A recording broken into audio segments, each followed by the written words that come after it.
Baik, pada kesempatan ini kita belajar cara menggunakan Google Classroom. Ini khusus untuk Bapak Ibu yang mengajar menggunakan Google Classroom.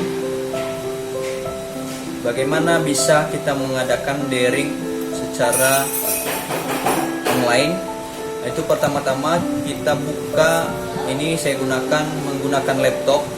Pertama-tama kita buka yang namanya browse atau aplikasi Chrome.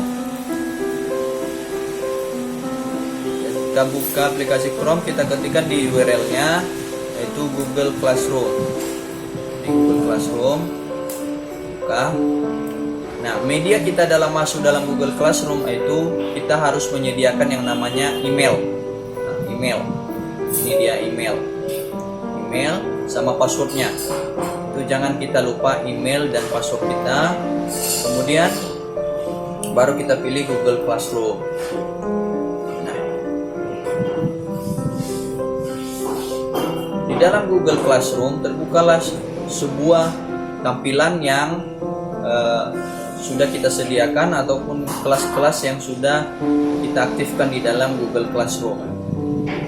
Saya ambil contoh salah satu yaitu kelas 9 IPA. Saya ambil salah satu contoh yaitu kelas 9 IPA. Nah, di dalam ini ada yang namanya menu vote. Menu vote ini adalah untuk memuat materi atau memberikan materi kepada siswa secara online. Nah, habis itu ada lagi yang namanya tugas. Nah, ini tugas. Tugas ini adalah berguna untuk menu tugas ini berguna untuk memberikan materi atau tugas yang sudah kita tentukan sebagai guru kepada siswa ataupun daftar absensi kepada siswa. Nah, habis itu ini menu anggota. Di menu anggota ini bisa kita lihat siapa saja yang sudah terhubung di kelas. Ya, ini bagian guru, ini bagian untuk siswa. Nah, ini daftar siswa yang sudah terhubung. Nah, untuk itu kita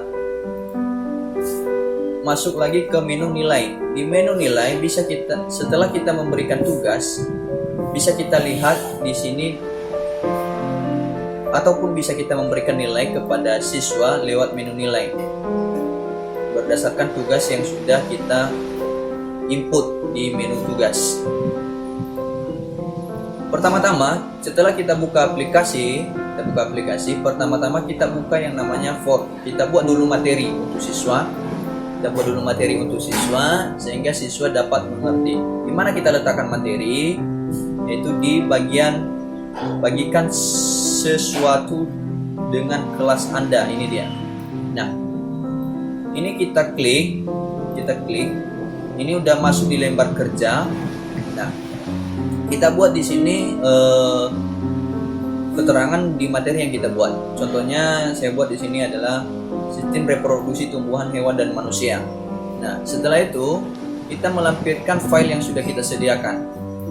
Maksudnya file ini materi yang sudah kita sediakan dalam bentuk file atau soft copy namanya. Nah, kita siapkan. Yang saya siapkan di sini adalah bentuk PowerPoint. Bisa juga Bapak Ibu menyiapkan dalam bentuk Word, Excel, bisa juga dalam bentuk video, bisa juga dalam bentuk gambar atau foto. Nah, pertama-tama bisa kita klik tambah. Ini tambah, baru klik file. Ini file, atau juga kalau ada dari YouTube Bapak Ibu yang sudah Bapak Ibu buat. Nah, dari YouTube bisa dari YouTube diambil, tinggal klik YouTube. Bisa juga dari file ataupun dari Google Drive yang Bapak Ibu ada. Nah, karena saya simpan di dalam laptop saya, maka saya pilih file. Kemudian baru saya pilih upload. Ini upload atau ini menu upload. Baru kita pilih browse. Nah, ini browse. Setelah itu baru pencarian di mana kita letakkan file kita tadi. Nah, ini file pembelajaran yang sudah saya buat, yaitu sistem reproduksi tumbuhan, hewan, dan manusia. Nah, saya klik, otomatis Bapak Ibu dia akan mengupload. Nah, udah, setelah masuk seperti ini, kita harus pastikan bahwa sebuah file yang sudah kita upload tersebut benar-benar bisa terbuka atau tidak. Kita klik filenya, klik, kita pastikan, oke. Oh, ini Bapak Ibu masuk, ini dia ya, sistem reproduksi tumbuhan, hewan, dan manusia. Nah, di dalam ini bisa kita buat yang namanya materi tadi. Ini materi tadi. Nah, ini adalah salah satu materi yang kita buat dalam bentuk PowerPoint.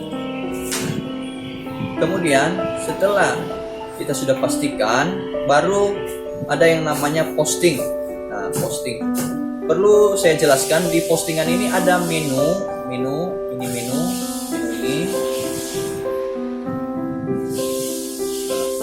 Di sini bisa kita buat yang namanya penjadwalan. Contohnya materi ini untuk besok. Bisa kita, tapi hari ini kita persiapkan, bisa kita jadwalkan. Nah, contohnya besok tanggal berapa? Contohnya tanggal 23 ataupun tanggal 24.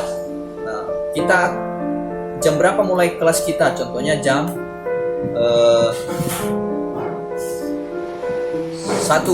baru pukul 00, baru kita pilih jadwal. Nah, kalau ini hari ini mulai langsung, atau pada saat ini bisa kita langsung pilih posting. Nah, kita pilih posting. Nah, kita tunggu prosesnya. Ini udah proses posting. Nah, ini setelah selesai menu posting, maka suatu file yang sudah kita berikan kepada siswa ataupun materi sudah terupload di Google Class.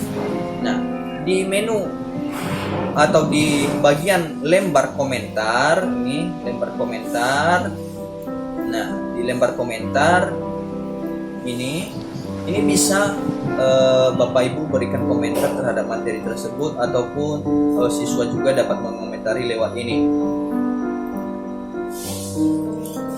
Itu saja mungkin cara memberikan materi kepada siswa bisa dengan aktif dan efisien.